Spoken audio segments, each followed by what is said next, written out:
Welcome all to a new reading starting from this week. We will be reading from Brilliant as the Sun, a retelling of Srimad Bhagavatam by His Grace Krishna Dharma Prabhu and Her Grace Chintamani Dham Mataji. We will read the Canto 1 to begin with, the sages of Naimisharanya. As we all know, it's daunting to go through the Bhagavatam by ourselves, and if we have to, there's so much to read, and Krishna Dharma Prabhu and Chintamani Mataji, they have nicely written in very easily understandable text in a very nice story form, which is like their hallmark, I can say, and it's so easy to grasp the message and the realizations from Bhagavatam in that way. So I'll begin with the introduction from the book. Om Namo Bhagavate Vasudevaya. Om Namo Bhagavate Vasudevaya. Om Namo Bhagavate Vasudevaya.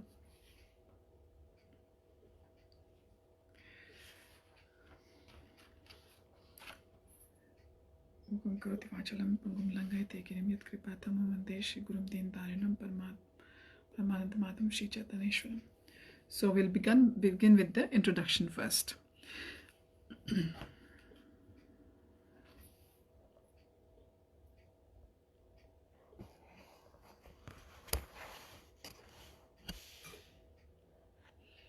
So I've shown you the front cover of the book.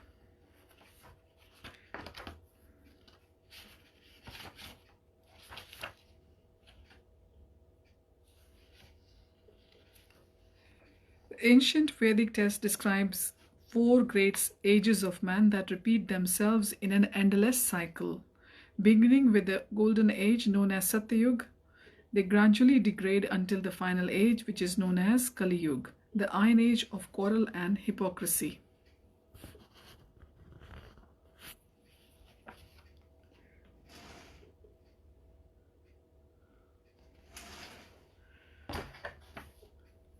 So as the name of the book, the brilliant as the sun is shining now, and I'm having a bit of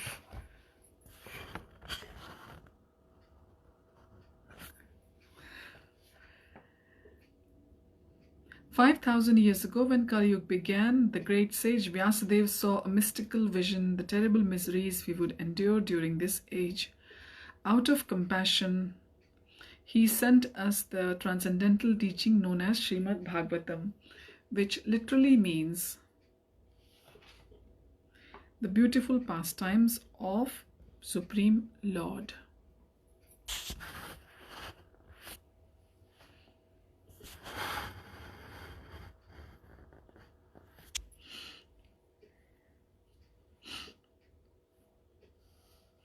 And his pure devotees. So Srimad Bhagavatam means the beautiful pastimes of the Supreme Lord and his pure devotees.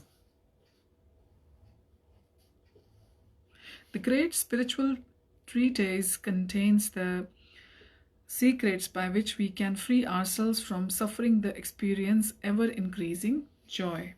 The Bhagavatam's mysteries remained locked up in the Sanskrit language until recent times, when His Divine Grace A.C. Bhaktivedanta Swami Srila Prabhupada translated it into English and provided his own scholarly commentaries. At an advanced age, he personally brought these teachings to all parts of the world. We are deeply indebted to him, for his writings have transformed our lives. Thus, we are moved to share the Bhagavatam's profound messages. There is mounting upheaval, fear and uncertainty in today's world. And we can vouch that there is no more uncertainty than it is now at this moment where we are now. The Bhagavatam teaches us to become like a lotus flower which, although sitting in a muddy lake, is untouched by the waters. We hope by reading and meditating on the Bhagavatam's profound wisdom, you will gradually become fearless and experience joy in your hearts despite your external circumstances. The lessons of Srimad Bhagavatam are in the form of discussions between sages, gods, kings, and great saints, and are delivered against the backdrop of historical events. For the most part, the original text only briefly touches the details of these long past incidents, focusing instead on the Bhagavatam's philosophical instructions. In this retelling, we have dramatized the historical incidents surrounding the conversations, but have carefully kept the core teachings intact. And that's which makes these books very, very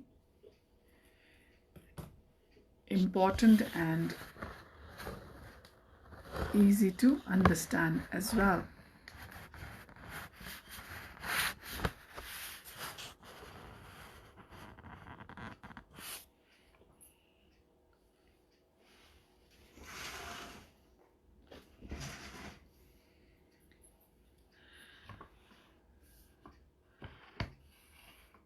First-time readers unfamiliar with the spiritual concepts presented here may feel the need to skip over some of the more challenging philosophical sections. We have thus written abstracts at the start of each chapter, so you may quickly grasp the essential points. For those readers who wish to study the original Srimad Bhagavatam, we have also included chapter and verse numbers to enable easy cross-reference to that text. In many places, we have inserted questions not found in the original text.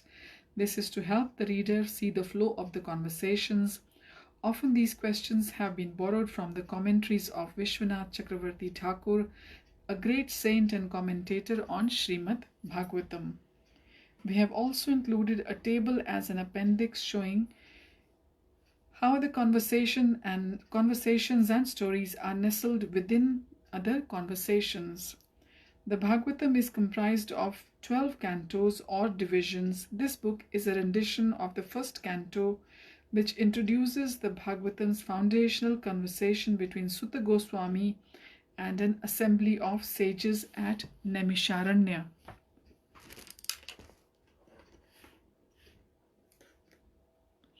A holy site still found in India.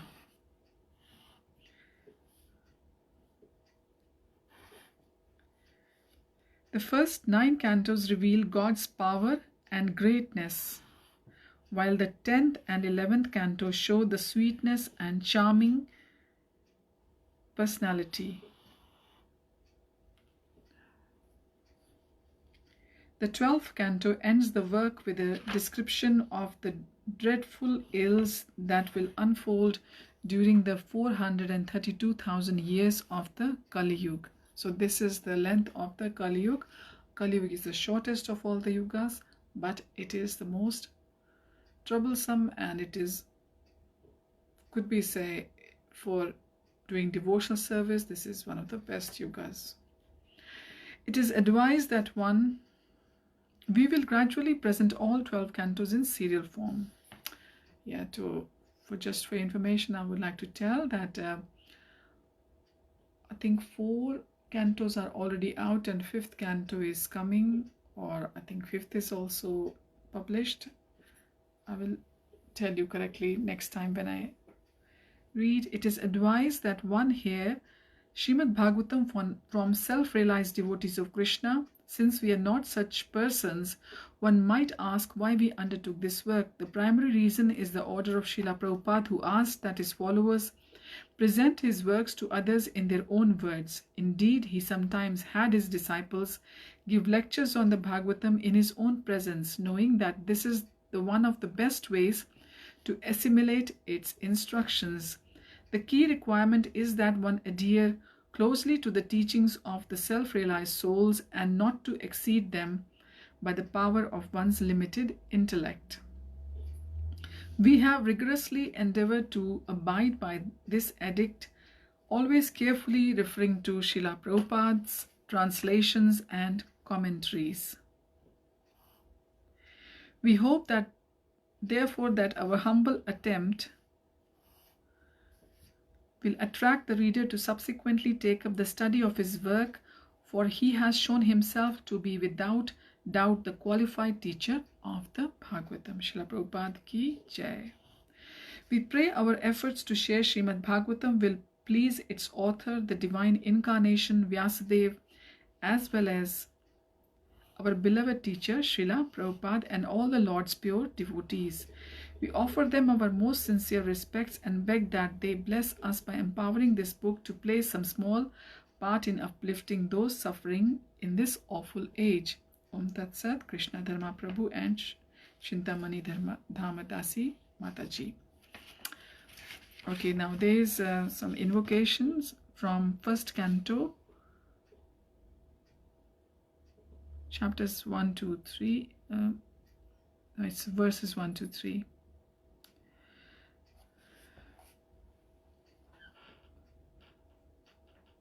First canto, first chapter, 1 to 3.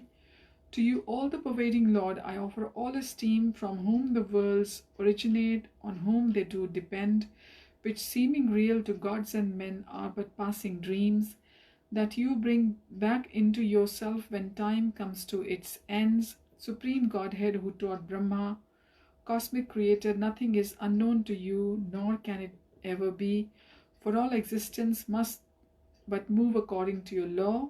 On you my mind does always dwell, who dwells eternally above illusion's sway, the one reality. Second one.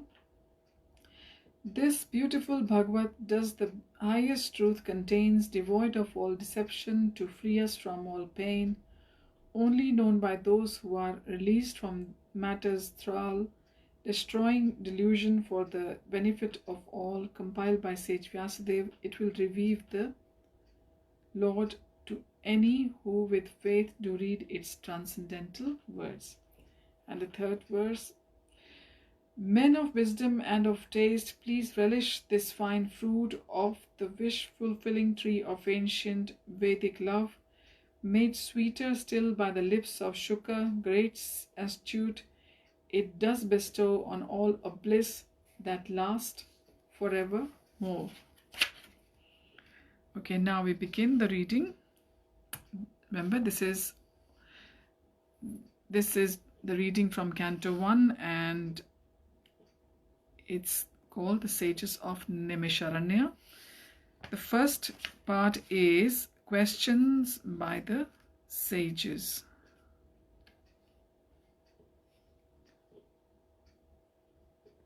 Or we can say first chapter is questions by the sages. At the dawn of the dark age of Kali Yuga, a great concourse of sages assemble at the holy site of Naimisharanya. They question the saintly Sutta Goswami as to the best means of propitiating the Supreme Lord to ameliorate the evils of the impending age. Sutta has just arrived back from a lengthy pilgrimage, during which he heard a powerful spiritual discourse from the erudite mystic Shukadeva Goswami. The sages ask Sutta 6 questions as follows. So I'm going to read the 6 questions which the sages are going to ask the Sutta Goswami. First question, what is most beneficial for humanity? Second question, what are the essential duties given in the Vedic scriptures? Number 3, why does Krishna appear as the son of Vasudeva and Devaki? Question 4, describe Krishna's pastimes. Question 5, describe the pastimes of Krishna's other incarnations, including that of creation. Question 6, in whom did religious principles take shelter after Krishna left this world?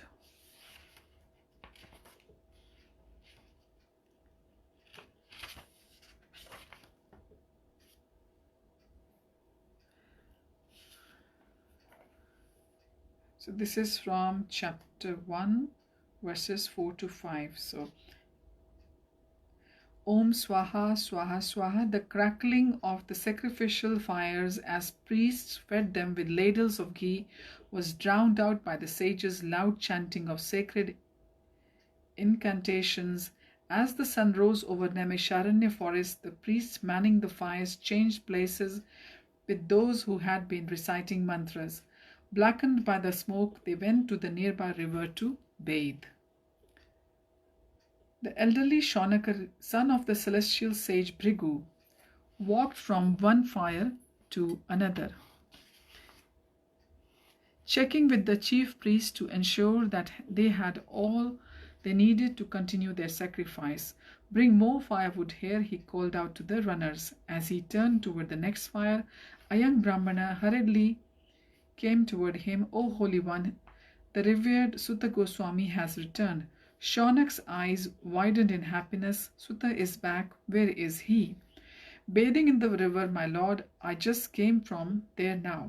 Shaunak quickly gathered together a greeting party. As they walked to the river, they chanted the prayers glorifying the spiritual master. In the early morning light, they saw the elderly Sutta, still wet from his bath, walking toward them, smilingly broadly and holding his water pot and mendicant staff. Shaunak and the welcoming party bowed down on the soft sand in obeisance, and Sutta returned their respects. Rising, they embraced each other warmly. Welcome back, dear Sutta, said Shaunak. We have missed you. The two friends walked side by side, surrounded by the others who continued to chant. When they arrived at the sacrificial fires, Sutta sat upon a straw mat, and the sages, eager to hear his news, surrounded him.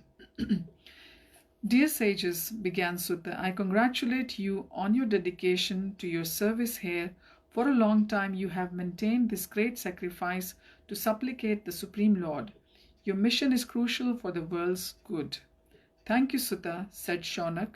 Still, for some time we have been haunted by doubts that our efforts may not be enough. Sutta looked at the disheartened sages with compassion. In that respect, I have good news. After traveling far and wide by the Lord's grace, I had the good fortune to hear from Vyasadev's exalted son, Shukadev Goswami. Some sages called out, What did you learn from him? Please tell us. Did he say anything about the poor soul suffering from the dark age of Kali? Shaunak asked anxiously. Sutta nodded sadly. Yes. He explained in some detail the abominable conditions of this age. Animals will be slaughtered mercilessly, children, women, and the elderly will be neglected and abused, neighbors will cheat neighbor, and the earth's fertility will gradually reduce, and there will be no rain, rice, wheat, milk, sugar, and other staple foods will eventually disappear. At the end of the Kali Yuga, if a person lives for 20 to 30 years, he will be considered an old man. People will be foolish and easily cheated by false religious teachers. They will be persecuted and overtaxed by the government, so much so that giving up hearth and home, they will run to the forest and hills in disappointment and confusion. In the end, mothers and fathers will eat their own children. As he spoke, Shaunak and other sages' faces contorted with sorrow. This is worse than we had imagined, said Shaunak. Definitely our sacrifices will not be sufficient. Sutta reassured the sages. My dear friends, be peaceful at heart. Shukadev also taught the most effective method for countering these evils. Where did you meet the illustrious Shukadev? Asked Shaunak. Sutta's countenance became grave. My dear brothers, I met him on the banks of the river of the holy river Ganges near Hastinapur. He had arrived there to assist the emperor of the world, King Parikshit, to prepare for his death. A great wail of disbelief arose from the assembly. The mighty Parikshit dead, how many called, asking for more details. Shaunak raised his hands to quieten the assembly. Be patient, Sutta has arrived for many months. He is tired. We can question him more after he is rested and refreshed. It was decided that the next morning Sutta would address the sages. That evening, some of the younger men constructed an elevated seat on a small mound in the center of the sacrificial arena. Everyone wanted to hear Sutta speak. The sages decided to simply keep the fires kindled, but to suspend the rituals, we need not chant mantras, said Shaunak. Sutta's discourse will be sufficient. Another sage said, Brothers, let us appoint one amongst us to speak on behalf of us all. We can confer with him. Otherwise, if everyone is constantly calling our different questions, Sutta will find it hard to speak. Shaunak was thus elected to pose their questions. For several hours he sat in conference with other senior sages to determine what questions he should put to Sutta. The next morning Sutta took his seat with due ceremony, and Shaunak sat on a platform a little below him. The other sages sat in a great semicircle around the two friends. We'll continue from here onwards next time, and I hope you will have completely blissful time hearing from this first canto, and it is being retold by Prabhu and Mataji, so it is even simpler and easy to understand for us. And today is Somavati Amavasya as well, and it was a solar eclipse as well. So let us pray for each other, and thank you for joining. Hari Om Tat Sat. Hare Krishna.